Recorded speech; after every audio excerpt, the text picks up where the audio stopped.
Good Saturday, everyone. It's the last day of May, and I'm still wearing hoodies. Yeah.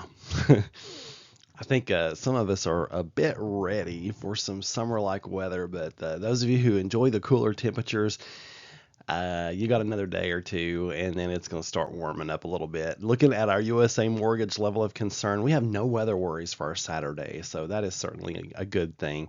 No weather worries. Clearview Closet and Blind brings us our 5-day forecast, and today looking good. Partly cloudy to mostly sunny. Northwest wind 10, gusting to 25, so yeah, a little windy out there.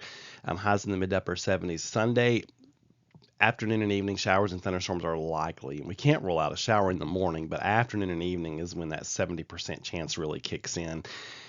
Highs in the mid-70s, and then look at that. Monday, Tuesday, Wednesday, looking absolutely spectacular. We get up near 80 on Monday. We're in the low 80s on Tuesday, and then we get in the mid 80s by Wednesday.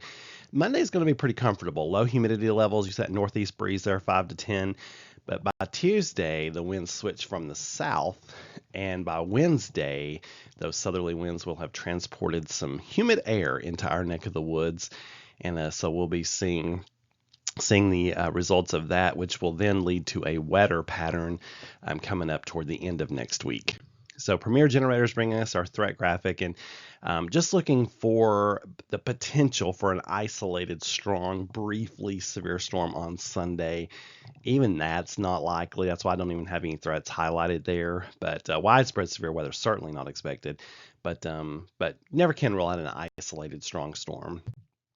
So looking at the extended threats, so the end of next week, possibly even on into that next week, we're going to be monitoring the risk for heavy rainfall. Some of the outlooks have us, in fact, all the outlooks have us above normal for precipitation from the end of next week till the end of the next week. So yeah, we best enjoy these dry days, Monday, Tuesday, Wednesday, because my goodness, it looks like we could enter a wet pattern that could last at least a week. So yeah, which does not bode well for the hay weather forecast, except for the now time, right?